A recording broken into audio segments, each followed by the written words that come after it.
Hey, what's up, what up, guys? It's your boy Twilight. Welcome to a new episode of Are You Trouble?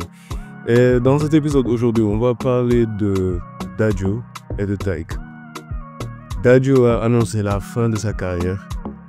Taïk lui a annoncé sa fin, tout court. Il y a eu beaucoup de spéculations lorsque Taïk a dit qu'il annonçait sa propre fin. Ça a créé une polémique folle sur Internet. Il y a eu beaucoup de vidéos qui ont circulé. Il y a des gens qui m'ont demandé de faire une analyse par rapport à ça. Et effectivement, il y a une analyse plausible par rapport à tout ce qu'il est en train de faire actuellement. Donc, je vais vous donner plus de détails au cours de cette vidéo. Et on va essayer d'en parler un peu plus sur qu'est-ce qui se passe en ce moment dans la tête de Taïk. Mais aussi, je vais vous donner quelques détails par rapport à l'album Héritage de Dadju et Taïk. Comme ça, il y aura des détails qui vous auront peut-être échappé, mais vous allez vous rendre compte qu'il y a beaucoup de rapprochements à travers cet album et la fin de carrière et la supposée fin de Taïk au cours de cet album. Et vous en saurez plus au cours de cette vidéo. Donc je vous demande juste de liker, de partager, de vous abonner, d'activer la cloche de notification pour ne rater aucun de nos prochains contenus. Allez, let's go!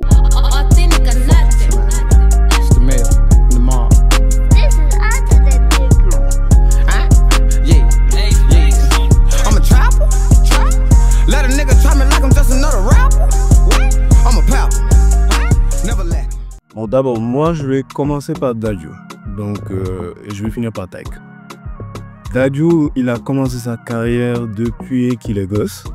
Il a eu à faire de la musique depuis qu'il est gosse avec son grand-père, mais aussi en accompagnant son frère, Maître Gims. Donc, il commence sa carrière officiellement en 2012 avec le groupe Shinsekai de 2012 à 2016. Et en 2016, il entame sa propre carrière solo. Depuis lors, Dadju, c'est l'un des plus grands artistes lovers qu'on puisse connaître sur cette planète. Il a eu à faire des titres qui ont cartonné, Marraine, Moscoulet, etc., etc. Vraiment, c'est un artiste complet. Mais pourquoi de vouloir mettre fin à sa carrière? Et voilà, la réponse, elle est toute bête et elle est toute simple, franchement. Parce que toute bonne chose a une fin, en fait. Et Dadju, je me dis qu'en ce moment, il veut plus se focaliser sur sa carrière cinématographique que sur sa carrière musicale. Parce que récemment, il a eu à produire un film que l'on appelle Yema. Si je me rappelle bien du nom du film, c'est Yema. Donc c'est lui qui a produit le film, qu'il a réalisé, et il est aussi acteur dans le film. Donc je me dis que il vise plus à se projeter dans le volet cinéma que dans le volet musical. Donc il a eu à faire son bout de chemin au cours de sa carrière, il a eu à faire des albums, il a eu à faire des titres vraiment planétaires. Il a eu à remporter beaucoup de consécration par rapport à sa musique. Donc, arrivé à un moment donné, il faut savoir reculer pour mieux sauter. Donc là, c'est pas une pause de sa carrière, mais c'est plutôt une fin définie. Lui-même, il l'a annoncé lors d'un de ses concerts que c'est la fin de l'aventure. Et comme je l'ai dit tantôt, moi, je le vois actuellement se lancer dans le volet cinéma, vu qu'il a réalisé son premier film. Je me dis qu'il a envie peut-être d'explorer à nouveau ce nouveau monde qui lui était inconnu auparavant. Donc ça, c'était pour le volet Dadju. Maintenant, on va passer pour le volet Taïk.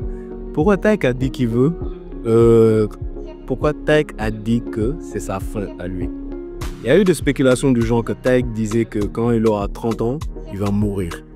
Et sur tous ses profils de réseaux sociaux, il a mis en photo de profil, il s'appelait Taïki. Donc, je vais vous dire une chose, et ça, c'est mon analyse personnelle. Donc, Taïk n'annonce pas la fin de sa vie. Déjà ça, il faut être clair et précis. Les bails du genre, ouais, il a vendu son âme, maintenant il regrette d'avoir vendu son âme, non, ça c'est des histoires. Ça n'existe pas dans le volet musical. Après, on aura beau vouloir nous faire croire à ces théories de complot, ces théories illuminati, ces théories sataniques de certains artistes qui arrivent à accéder à des sommets et qu'ils doivent vendre leur âme au diable. This is not the case into this. So basically, Taïk dit qu'il a fait une interview où il dit qu'il veut mettre une pause à sa carrière musicale. Je me sens un peu perdu en ce moment spirituellement, donc c'est le moment pour moi aussi de faire une grande pause dans ma carrière. Je tenais à le dire aussi. Bon vous nous annoncez comme ça, que vous faites une pause comme ça, c'est-à-dire qu'il y a le concert, le concert le 10 novembre au Théâtre des Champs-Élysées. Ouais, c'est mon dernier concert, c'est ça que vous avez oublié de dire, c'est le dernier. Je dis bien une pause à sa carrière musicale. Parce qu'il dit que la musique ne lui donne plus aucun goût, il n'a plus aucun goût à la vie. Ça, c'est un. Ce qui va nous ramener à ma prochaine théorie. Il n'a plus goût à la vie. Donc, il faut savoir une chose, et les gens n'ont pas eu à le remarquer, que ce soit au cours de ses concerts, que ce soit au cours des événements récents qu'il a eu à vivre, tant qu'il est en dépression. Il a perdu un ami, un gars qui s'appelle Kevin. Je n'ai pas eu à faire de recherche approfondie concernant cette relation. Qu'est-ce qui les liait tous les deux? Il a écrit une chanson, Kevin. J'ai vu un concert qu'il a eu à faire où il chante cette chanson et il se mettait à pleurer d'une manière folle.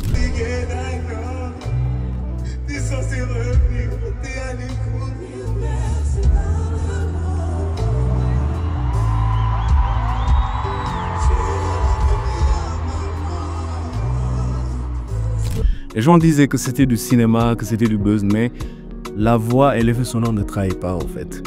Quand vous écoutez bien sa manière de chanter et les gestes, vous savez bien que c'est quelque chose qui le touche de manière très profonde. Donc, la fin de Taïk, ok, entre guillemets, mais la fin du nom de Taïk. L'hypothèse ou la théorie, si vous préférez, que je vous poser à travers ça, c'est que Taïk va changer son nom pour s'appeler Kevin en mémoire de Kevin. Ça, c'est l'hypothèse la plus plausible que je peux vous donner. Parce que je ne veux pas vous dire que, ouais, il dit qu'il annonce sa mort, il va mourir. Il y a une chanson où il dit que papa a 60 ans, maman a 55 ans, et qu'il va mourir à 30 ans. Ça, c'est des hypothèses. Ou du moins, c'est des indices qu'il peut vous laisser au travers de sa musique pour vous donner un indice qu'il va changer son nom de scène pour prendre un autre nom de scène en hommage à telle personne.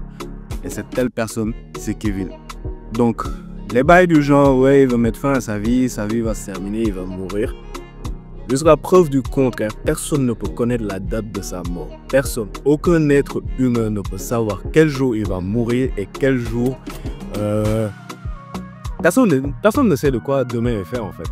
Donc, il ne peut pas venir annoncer qu'il va mourir et que les gens puissent croire à ça. Il s'appelait Taiki. Ça, c'est une analyse. On va faire une analyse. Il s'appelait Taiki. Il va changer son nom de scène, Taïk, pour prendre un nouveau nom de scène, d'où le nom Kevin. Ça, c'est l'analyse la plus plausible que je puisse vous donner et c'est mon analyse la plus approfondie. Maintenant, en parlant de l'album Héritage, la fin d'un héritage. Donc, si vous vous rappelez un peu de l'image de la cover de l'album, c'est un arbre, l'arbre qui est censé représenter l'arbre généalogique, l'héritage. Le soleil est représenté par Dadju et la lune représentée par Taïk. Ce sont deux aspects qui ont été très bien représentés parce que Dadju représente la lumière et Taïk représente les ténèbres. Donc Dadju qui a un côté ensoleillé, qui a une vie un peu merveilleuse, un peu éclairée et tout. De l'autre côté, Taïk qui a une vie assombrie par sa dépression et par les épreuves qu'il a eu à traverser. Donc c'est un des détails qui ont peut-être à vous échapper, d'où la raison pourquoi ça paraît un peu sombre au niveau de ces dernières annonces et au niveau de ces dernières publications. Donc, c'est ce qu'il faut savoir en gros à travers ce qui est en train de se passer actuellement dans la vie de Taïk. Donc, je le redis encore, il n'annonce pas qu'il va mourir, mais il annonce peut-être qu'il va changer son nom de scène ou tout simplement qu'il va mettre fin à sa carrière et se consacrer sur autre chose. Ce sont les deux hypothèses plausibles que je peux vous poser par rapport à ce qui est en train de se passer. Donc, dites-moi ce que vous pensez de tout ça dans les commentaires. N'oubliez pas de lâcher un pouce bleu si vous avez aimé cette vidéo. Likez, partagez, abonnez-vous et activez la cloche de notification pour ne rater aucun de nos prochains contenus. That was your boy Tory Lord. Have peace, have fun, big up. Ciao.